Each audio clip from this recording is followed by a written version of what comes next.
반갑습니다. 평안하셨죠? 네. 여러분, 그 채 한 달이 안 된 지난해 크리스마스 12월 25일 날 무슨 일이 일어났는지 아십니까? 온 세상이 아기 예수님 탄생을 축하하고 감사하는 그 고요한 시간에 중동의 화약고로 불리우는 이 시리아를 향해서 이스라엘 전투기가 레바논 상공에서 미사일을 발사한 것입니다. 1948년 이스라엘의 독립과 함께 중동 전쟁은 끊임없이 계속되어졌습니다. 그 미사일로 인해서 온 천지가 진동하는 그런 엄청난 굉음과 함께 시리아 내에 있는 이란의 그 무기고가 아주 박살이나 폭발을 한 것입니다.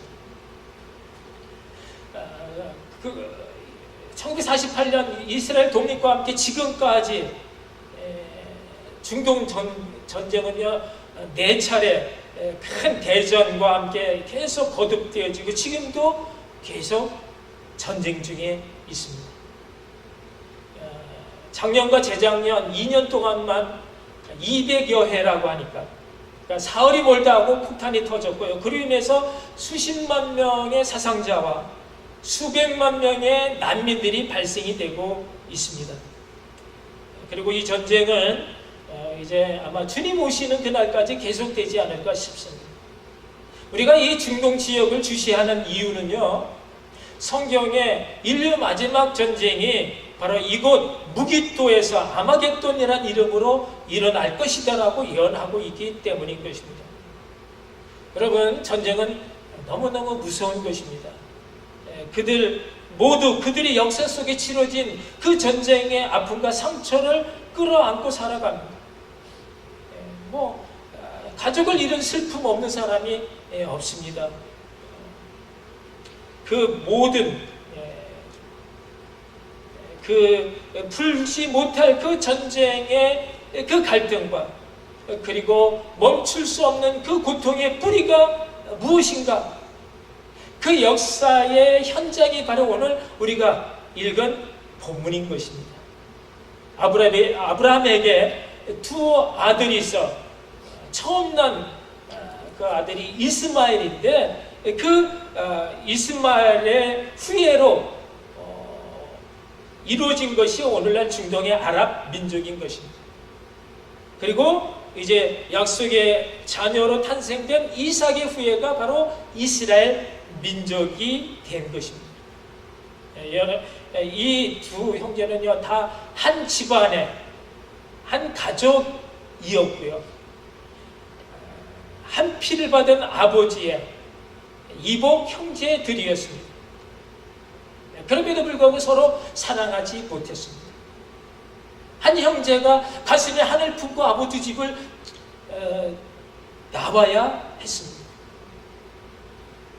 이 한 집안의 비극이 역사의 수레바퀴를 따라서 계속 거듭되면서 점점 더 걷잡을 수 없는 그런 민족적인 그런 갈등과 항쟁, 그것이 오늘날 이스라엘과 이스마엘의 중동 전쟁이 된 것입니다. 사랑하는 성도 여러분, 오늘 우리는 이 갈등 중심에 서 있는 세 사람을 보게 됩니다. 바로 아브라함과 그의 아내 사라와 그의 몸종 하갈입니다. 이들의 각각 자기들의 입장과 이 문제 대처 능력을 우리가 살펴보면서 과연 나의 갈등은 어떻게 풀어가야 하는지에 대한 해법과 또 교훈을 얻음으로 여러분의 신앙, 믿음 생활에 큰 진보가 있기를 주님의 이름으로 축복합니다. 아멘. 첫째는 먼저 사라를 봅니다. 오늘 본문 8절에 보면 이 아이가 자라매 젖을 때고 이삭이 젖을 때에는 날에 아브라함이 큰 잔치를 베풀었더라. 사라가 본즉 아브라함의 아들 애굽 여인 하갈의 아들이 이삭을 놀리는지라. 그가 아브라함이 이르되 이 여종과 그 아들을 내어 쫓으라. 이 종의 아들은 내 아들 이삭과 함께 기업을 얻지 못하리라 하므로. 여러분, 지금 아브라함의 집에 경사가 났습니다. 늙어 할배가 되도록 대를 이을 아들이 없었는데 지금 아브라함에게 두 아들이 생긴 겁니다. 이미 훌쩍 커버린 몸종 하갈에서 나온 이스마엘이 있고요. 그리고 아내 사라의 몸을 통해 나온 약속의 자녀 이삭이 있습니다. 얼마나 좋은 날입니까? 이스라엘에서는요, 아이가 이제 젖을 뗄 때에 잔치를 벌입니다. 뭐 우리나라 같은 농경사회에서도요, 대부분의 나라들이 아이가 1살이 되면 젖을 떼고 그동안에 뭐 홍역이다, 수두다, 뭐 이런 잡다한 병치레를 끝내고 이제는 살아남을 힘이 붙었다 하여 돌잔치를 벌여서 그래서 그 아이의 장래를 축복해 주는데 유목생활을 하던 이스라엘은요, 그보다 훨씬 더 위험이 많기 때문에 그래서 아이가 보통 2살 혹은 3살까지 기다렸다가 젖을 뗍니다.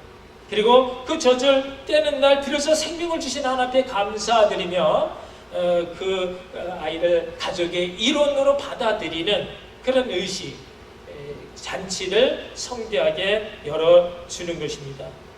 여러분, 이 잔치의 주인공이 지금 누굽니까? 어린아기 이삭입니다. 그러나 이 잔치에 가장 기뻐해야 될 그 기쁨을 마음껏 누릴 사람은 바로 그 아이의 엄마 사라였던 것입니다. 그런데 문제의 발단은 몸종 하갈이 난 이스마엘이 어린 동생 이삭을 놀렸다는 데서부터 시작이 됩니다. 뭐 어떻게 놀렸는지 나와 있지 않기 때문에 알 수는 없지만 우리가 상황을 미뤄보건대 아마 좀 지나치게 놀렸던 것이 틀림이 없습니다. 왜 안 그랬겠어요? 지금 이스마엘의 나이가 15, 사춘기 예민한 나이입니다. 그동안 자기가 받았던 끔찍한 그런 부모 또 사람들의 그런 사랑과 관심이 모두 다 동생 어린 이삭에게 향하고 있습니다. 자신과는 비교할 수 없는 큰 잔치, 일주일 동안 모든 사람들이 어린 이삭에게 관심을 가져주면서 자신은 소외감과 또 왕따당하는 그런 짜증이 막 일어나지 않겠습니까? 그러니 그 어린 아이를 향해서 좀 해코지를 하는 것이 어쩌면 자연스러운 일이 될 수도 있을 겁니다. 그런데 누가 보았습니까? 하필이면 사라가 보았습니다. 여러분, 문제는 꼭 이렇게 안 되려면 이런 식으로 일어납니다. 사라만 보지 않았다면 다 모든 게 좋게 넘어갈 그 잔치가 사라가 봄으로 인해서 크게 문제가 일어나게 된 것입니다. 어린 아기를 놀리고 해코지하는 것을 본 엄마는 정신이 나가버립니다. 아니 어떻게 감히 내가 어떻게 난 아들인데 내가 그렇게 손으로 놀릴 수 있느냐, 그냥 넘길 수가 없었던 것입니다. 여러분, 아무리 그렇다 하더라도 사라가 하갈과 이스마엘을 내쫓기로 한 결정은요 결코 바르고 좋은 결정은 아닌 것입니다. 하나님의 선한 뜻이 아니었다라는 것입니다. 이런 사라의 온전한 이기심과 졸렬한 그런 급한 행동적 결정이 한 집안의 갈등뿐만 아니라 그것이 영원한 민족적 분쟁을 야기시키는 원인이 되어졌다는 것을 여러분 아시기 바랍니다. 여러분, 아이에 대한 보호 본능은요 엄마라면 누구나 가지는 모성애인 것입니다. 그러나 사람이 그 본능을 따라 행동하는 그런 삶의 규범은요 결코 성숙한 사람의 모습이 아닌 것입니다. 어떤 상황에서도 남을 이해하고 배려해주고 용서해주고 돌보아주는 그런 사람 없이는요 하나님의 사람이 될 수가 없는 것입니다. 주님께서 나를 위해 그렇게 하셨던 것처럼 이제 나도 내가 아닌 남을 위해 사는 것, 그것이 자기를 부인하고 주님 지신 사랑의 십자가를 지고 주님을 따라가는 그런 성도의 아름다운 모습인 것입니다. 주님께서는 우리로 하여금 주님으로 우리가 하나님과 화목하게 하시고 우리에게 화목해 하는 직책을 주셨다라고 고린도 후서 5장 18절에서 말씀합니다. 여러분, 만약 사라가 그런 이스마엘의 행동에 대해서 그냥 귀엽게 그냥 관용해서 용서해주고 넘겨주었다라면 어쩌면 이삭은 훨씬 더 외롭지 않고 받을 수 없는 좋은 것들을 형으로부터 많이 누리면서 살 수 있었을지도 모릅니다. 함께 더불어 잘 살아가는 것이 주님이 우리를 향한 선한 뜻인 줄로 믿습니다. 아멘. 여러분, 학교에서 학생을 가르치다 보면요, 별의별 학생들이 다 많죠. 근데 좋은 선생님은요, 작은 잘못을 한 학생에 대해서 그것을 철저하게 지적하고 엄격하게 훈계하는 선생님인데요. 그러나 학생이 좀 지나치게 큰 잘못을 했을 때는요, 오히려 그 잘못을 눈 감아주고 조용히 덮어주는 것이 좋은 선생님이다라는 거예요. 왜냐하면 작은 잘못에 대해서는 학생들이요, 그 자기 잘못을 잘 인식하지 못하고 인정하지 않으려고 합니다. 그래서 선생님은 그 작은 잘못에서부터 똑바로 지적해주고 바로 잡아주는 것이 그게 좋은 가르침인 거고요. 그러나 너무 큰 잘못을 한 학생은요, 누구보다도 먼저 스스로 자기가 큰 잘못이라는 것을 압니다. 그리고 큰 징계를 받게 될 것도 각오하고 있습니다. 그런 학생에게는 어떤 체벌도요, 결국 좋은 효과를 가져올 수가 없다라는 것입니다. 오히려 그런 학생은요, 오히려 더 조용히 덮어주고 품어주고 그냥 어깨 한번 두드리는 것이 그것이 최고의 효과, 약이 되는 줄로 믿습니다. 소외당하고 죄를 지어 두려움에 떨고 있는 사람에게 베풀어주는 그런 사람, 그런 관용이야말로 그 사람을 새롭게 만들어 변화시킬 수 있는 강한 자극제라는 것입니다. 그런데 이 기회를 사라는 놓치고 말았습니다. 왜 놓쳤습니까? 자기 중심의 이기적 사랑 때문입니다. 이 잘못된 사랑으로 말미암아 아브라함을 근심케 했습니다. 이 사라의 성급한 분냄이 지금 여러 사람을 힘들게 합니다. 여러분, 우리가 어떻게 평상시에 이와 같은 좋은 생각, 여유 있는 마음을 가질 수 있습니까? 그저 하루아침에 이루어지는 거 아니고요. 우리가 늘 주님을 마음에 품고 늘 기도와 말씀 가운데 살아갈 때에 하나님의 생각을 가질 수 있고, 아무리 어려운 일을 당한다 하더라도 주님의 뜻을 찾아 행할 수 있는 좋은 그런 피스메이커의 화목해 하는 그런 믿음의 성도가 될 줄로 믿습니다. 여러분 모두 여러분의 모든 문제, 갈등을 이와 같이 주님께 맡김으로 주님의 선하신 좋은 뜻과 행동으로 한 사람을 다시 변화시킬 수 있는 그런 능력의 성도들 다 되시기를 주님의 이름으로 축복합니다. 아멘. 둘째, 이제 아브라함을 생각해 봅니다. 보면 11절에 보면 아브라함이 그의 아들로 말미암아 그 일이 매우 근심이 되었더니 했습니다. 아내 사라가 그 몸종 하갈과 그의 아들 이스마엘을 내어 쫓으라는 것입니다. 그도 내 핏줄이요 내 자식입니다. 하갈이야 몸종이니까 그렇다 하더라도 어찌 자식까지 무자르듯이 그렇게 잘라서 내쫓을 수가 있겠습니까? 지금 이삭이 나기 전까지 10수년 동안 아브라함은요, 이 이스마엘 이제 내가 대를 이을 아들이 생겼다라는 그 기쁨으로 살아왔습니다. 얼마나 사랑스럽고 얼마나 좋았겠습니까? 얼마나 정이 들고 얼마나 살같이 예뻐했겠습니까? 그런데 그 살붙이 피붙이를 잘라내서 내쫓으라고 하는 사라의 엄한 명령을 듣습니다. 어찌 매우 근심치 않을 수가 있겠습니까? 그러나 여러분, 이 근심은요, 따지고 보면 어디로부터 왔는가? 여러분, 우리가 갖는 모든 근심 어디로부터 오느냐 하는 것을 알아야 그 모든 근심을 떨쳐낼 수가 있는 것입니다. 그런데 그 모든 근심은요, 다 죄로부터 온다는 사실입니다.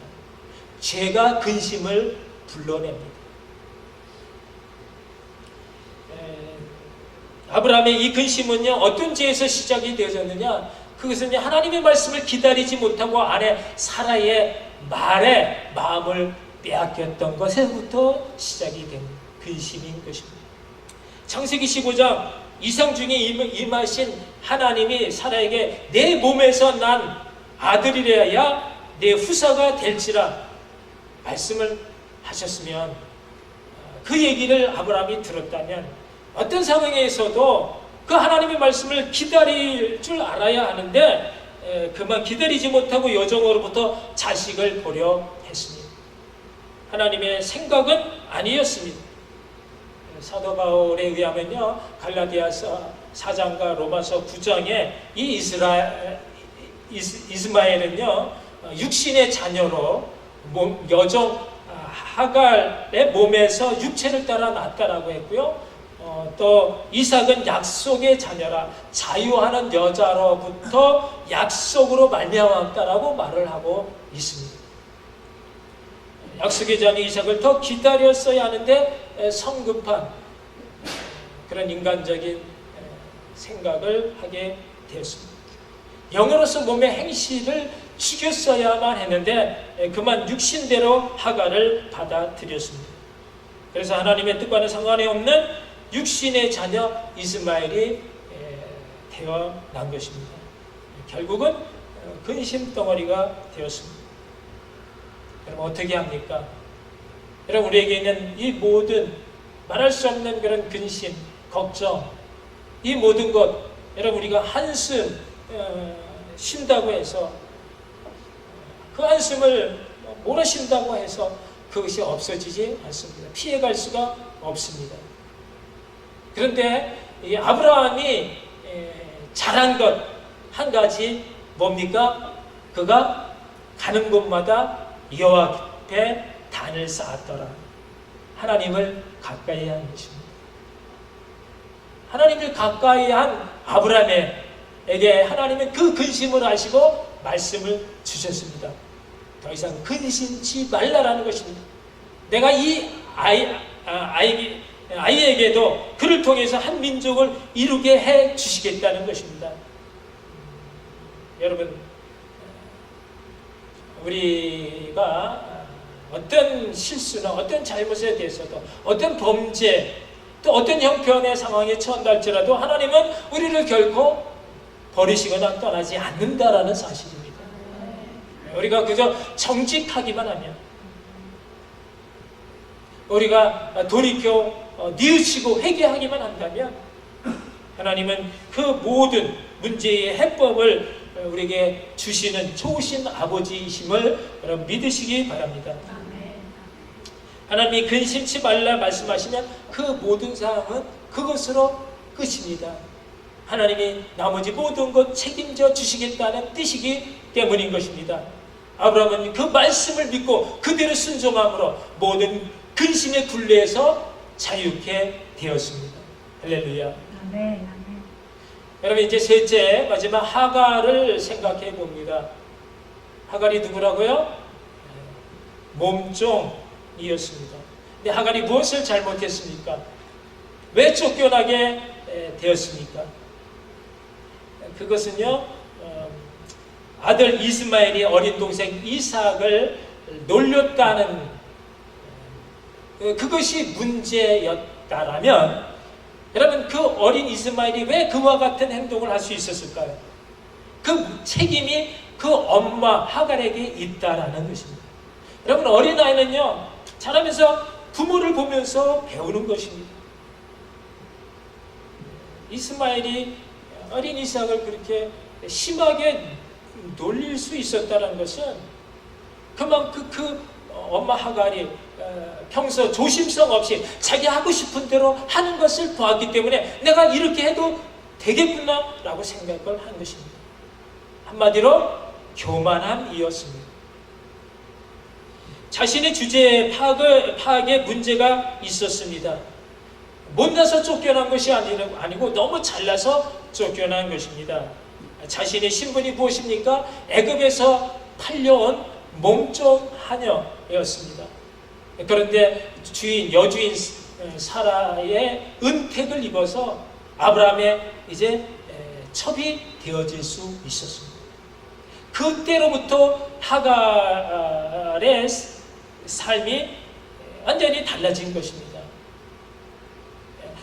모든 얽매임으로부터 풀어 자유케 된 여인이 되었습니다. 이제는 사라 한 사람에게만 잘 보이면 겁날 것이 없는, 이제는 나머지 모든 사람들을 자기가 부릴 수 있는 권한까지 주어진 그런 너무나 좋은 그런 위치였음에도 불구하고 그만 그 지혜로운 삶의 그 모든 것들을 아들을 낳음으로 인해서 욕심이 생기고 그 욕심으로 말미암아 눈이 뒤집혀가지고 보이는 것이 없게 되므로 주인 사라까지 멸시를 했다라는 것입니다. 돌아온 것은 사라의 사랑이 아니라 사라의 핍박, 학대였습니다. 그래서 견딜 수 없어 도망치게 되자 도망치는 이 하갈을 향해 하나님의 사자가 이제 찾아와 부릅니다. 그런데 재미있는 것은요, 하나님의 사자가 하갈을 부를 때 하갈아 이렇게 부르지 않고 사라의 몸종 하갈아 이렇게 불렀습니다.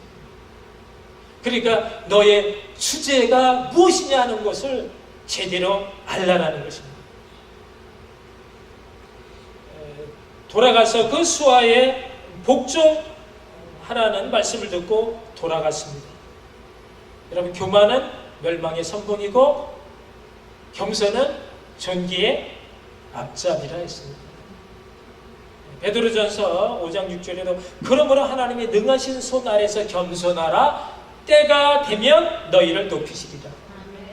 여러분, 내가 나를 높이려고 하면요, 하나님이 그냥 놔두시지 않습니다. 한없이 낮추십니다. 그래야 사람이 되니까. 나 스스로가 낮아지려고 할 때에 하나님은 나를 높이십니다. 하나님이 높이실 때 그 높임이 진정한 존귀가 되는 것입니다. 하갈이 돌아와서 겸손하게 잘 섬겼더라면 아무리 실수를 했다 한들 쫓겨나기야 했겠습니까? 그런데 여전히 자기 주제 파악을 하지 못하고 겸손하게 섬기지 못한 거로 그래서 한 식구가 되지 못했습니다. 또다시 쫓겨난 것입니다. 물 떨어져 먹을 것 떨어져 이제 아들이 죽게 생겼으므로 이제 소리내어 방송 대곡했다는 장면이 16절에 나옵니다. 여러분, 그래도 하갈이 그 와중에 잘한 것이 있습니다. 뭘 잘했습니까? 소리내어 울었다라는 것입니다. 여러분, 우리가 하나님께 울 수 있다라는 것, 그것이 은혜요 축복인 줄 아시기 바랍니다. 울고 싶다고 울 수 있는 게 아니고 아무나 울 수 있는 게 아닌 것입니다. 하나님 들어달라고, 하나님 다시 한번 긍휼히 여겨달라고, 죽게 된 나를 돌아봐달라고 목 놓아 울었습니다. 여러분, 우리도 좀 주님 앞에 나와서 실컷 울었으면 좋겠습니다. 근데 우는 사람이 없어요. 저도 별로 상황이 급하고 급박하지 않다라는 것이죠. 근데 누가 울 수 있느냐? 주님의 심장을 가지고 세상을 바라볼 수 있는 사람이 울 수 있습니다.